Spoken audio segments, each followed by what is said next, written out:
الرحمن الرحيم نحمده ونصلي على رسوله الكريم أما بعد فأعوذ بالله من الشيطان الرجيم بسم الله الرحمن الرحيم قل هل يستوي الذين يعلمون والذين لا يعلمون وقال رسول الله صلى الله عليه وسلم فضل العالم على الآبد كفضل القمر ليلة البدر على سائر الكوكب صدق الله العلي العظيم وصدق الرسول النبي الكريم۔ علم ایک ایسی دولت ہے جو کبھی لٹتی نہیں، علم ایک ایسی دولت ہے جو کبھی لٹتی نہیں، خرچ کرنے سے کبھی گھٹتی نہیں۔ صدر محترم، معزز سامعین کرام اور حاضرین جلسہ، میں آپ حضرات کے سامنے علم دین کی فضیلت کے عنوان پر مختصر تقریر پیش کرنے کی جرأت کرتا ہوں۔ مجھے پوری امید ہے کہ آپ حضرات میری تقریر کو بغور سماعت فرمائیں گے۔ برادران اسلام، علم دو طرح کا ہے، ایک علم دنیاوی اور دوسرا علم اخروی۔ علم چاہے دنیاوی ہو یا اخروی انسان کو عزت و فضیلت عطا کرتا ہے، لیکن دنیاوی علم صرف دنیا ہی تک محدود دیتا ہے، اور اخروی علم انسان کو دنیا اور آخرت دونوں جگہ رسوائی ذلت سے نجات دلاتا ہے اور عزت و شوکت عطا کرتا ہے۔ میں آپ سے سوال کرتا ہوں، وہ کون سی شے تھی جس نے حضرت آدم علیہ السلام کو ملائکہ سے افضل بنایا؟ وہ کون سی شے تھی جس نے انسان کو اشرف المخلوقات بنایا؟ وہ کون سی شے تھی جس کی برکت سے اللہ تبارک و تعالیٰ نے انسان کو اپنا خلیفہ بنایا؟ وہ کون سی شے تھی جس کی فضیلت کی بنا پر رب کائنات نے انسان کو اپنا نائب بنایا؟ وہ چیز علم کی دولت ہے۔ چنانچہ جب رب کائنات نے قرآن کریم کو نازل فرمایا تو سب سے پہلے وہ آیت نازل فرمائی جس کا تعلق علم سے ہے۔ چنانچہ ارشاد گرامی ہے، اقرأ بسم ربک الذی خلق خلق الانسان من علق اقرأ وربک الاکرم الذی علم بالقلم علم الانسان ما لم يعلم۔ اسلام کے پاس بانو اخروی علوم کی فضیلت و اہمیت آیت قرآنیہ اور احادیث نبویہ میں بکثرت وارد ہوئی ہے۔ قرآن کریم میں اللہ تبارک و تعالیٰ کا ارشاد ہے، قل هل يستوي الذين يعلمون والذين لا يعلمون۔ اے محمد صلی اللہ علیہ وسلم، آپ کہہ دیجئے کہ اہل علم اور اہل جہل برابر نہیں ہو سکتے، جس طرح توحید و شرک برابر نہیں ہو سکتے، جس طرح حق و باطل برابر نہیں ہو سکتے، جس طرح رفاقت و عداوت برابر نہیں ہو سکتے، جس طرح صدق و کذب برابر نہیں ہو سکتے، ٹھیک اسی طرح اہل علم اور اہل جہل برابر نہیں ہو سکتے۔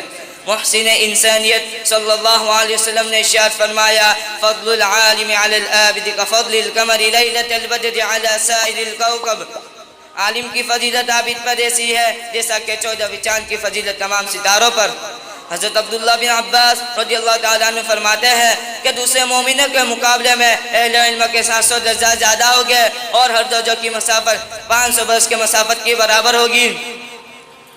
برادران اسلام، لیکن آج کے دور کے مسلمان اپنے بچوں کو اسلامی تعلیمات سے دور رکھتے ہیں اور کمزین بچوں کو انگریزی تعلیمات دیتے ہیں۔ یہ صرف شیطان کا فریب ہے۔ وہ شیطان مردود جس نے عہد کیا ہے کہ بنی آدم کو جہنم میں پہنچائے گا، وہ شیطان جو ہماری دین و اسلام کا دشمن ہے، وہ شیطان جو ہمارے معاشرت کا دشمن، جو ہمارے کلچر کا دشمن، جو ہمارے کردار کا دشمن، جو ہمارے تہذیب و تمدن کا دشمن، جو ہماری سوسائٹی کا دشمن، جو ہمارے ایمان و اخلاق کا دشمن۔ یہ شیطان ہمارا ازلی دشمن ہے، اپنی خوبصورت اور رنگین جال میں پھنسا کر ہمیں اسلامی تعلیمات سے دور رکھنا چاہتا ہے۔ یاد رکھے اگر ہم اپنے کمسنوں معصوم بچوں کے خیر خواہ ہے تو ایسا عالم دین بنائے، اس لیے کہ محسن انسانیت صلی اللہ علیہ وسلم کا ارشاد ہے یستغفر للعالم ما فی السماوات والارض، زمین و آسمان میں جتنی اشیاء ہے وہ سب عالم کے لیے مغفرت کی دعا کرتے ہیں، عالم کے لیے ملائکہ بھی مغفرت کی دعا کرتے ہیں، عالم کے لیے جنات بھی دعا کرتے ہیں، عالم کے لیے کیڑے مکوڑے بھی دعا کرتے ہیں، عالم کے لیے سمندر کی مچھلیاں بھی دعا کرتی ہے، عالم کے لیے زمین و آسمان بھی دعا کرتے ہیں۔ لیکن اس کے باوجود مسلمانوں کا حال یہ ہے کہ انگریزوں کی چال میں پھنس کر ہم اپنے دین و معاشرت کو داغ کر رہے ہیں۔ چاہیے تو یہ تھا کہ ہمارا دین صحابہ کے دین کے مانند ہوتا، ہمارا معاشرہ صحابہ کے معاشرے کے موافق ہوتا، ہمارا کردار صحابہ کے کردار کے مانند ہوتا، ہماری تہذیب مسلمانوں کی تہذیب ہوتی، ہماری سوسائٹی اسلام کی سوسائٹی ہوتی، لیکن سب کچھ اس کے برعکس نظر آیا۔ کسی شاعر نے کیا ہی خوب کہا ہے، سمجھ میں کچھ نہیں آتا دنیا کا حساب الٹا، سمجھ میں کچھ نہیں آتا دنیا کا حساب الٹا، نصیحت کیجئے جس کو ملتا جواب الٹا۔ عزیزان گرامی، ابو الاسود رحمۃ اللہ علیہ فرماتے ہیں کلمہ سے زیادہ کوئی سے عزت والی نہیں۔ بادشاہ لوگوں پر حکومت کرتے ہیں اور علماء بادشاہوں پر حکومت کرتے ہیں۔ حضرت عبداللہ بن عباس رضی اللہ تعالیٰ عنہ فرماتے ہیں کہ رب کائنات نے حضرت سلیمان علیہ السلام کو یہ اختیار دیا تھا، 3 اشیاء ہے جسے چاہے پسند فرمائے، علم، مال اور سلطنت۔ حضرت سلیمان علیہ السلام نے علم کو پسند فرمایا اور خدا تعالیٰ نے مال اور سلطنت کو علم کے ساتھ عطا فرمایا۔ اگر آج ہم اپنے بچوں کو دین کی تعلیم دیں تو یہی بچے آخرت میں ہمارے شان و شوکت کے ذریعہ بن سکتے ہیں۔ ملت اسلامیہ کے نوجوانوں، اس واقعے سے عبرت حاصل کرنی چاہیے اور اپنے بچوں کو دین کی تعلیم دیں، اس لیے کہ عالم کے قلم کی سیاہی شہیدوں کے خون سے بھی افضل ہے۔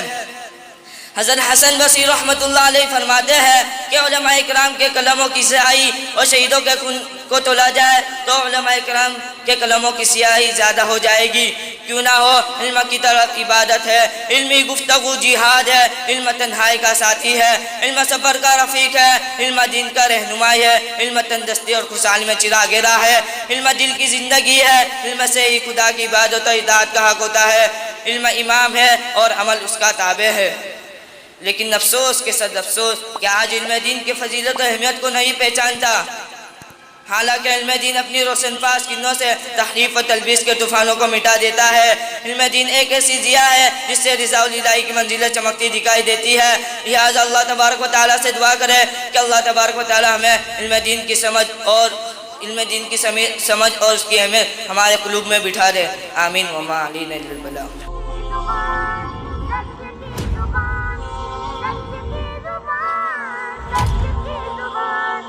سچ کی زبان، سچ کی زبان، سچ کی زبان، سچ کی زبان۔ کتابوں میں افضل کلام خدا ہے، زمین جہانت میں نور خدا ہے، کے نبی کا ہے پیارا بیان، ہے عارف قرآن سچ کی زبان۔ وہ حفاظ آیات پڑھتے چلیں گے کہ جنت میں درجوں کی سیڑھی چڑھیں گے، وہ حفاظ آیات پڑھتے چلیں گے کہ جنت میں درجوں کی سیڑھی چڑھیں گے، کریں گے جہاں ختم پائے مکان، ہے عارف قرآن سچ کی زبان۔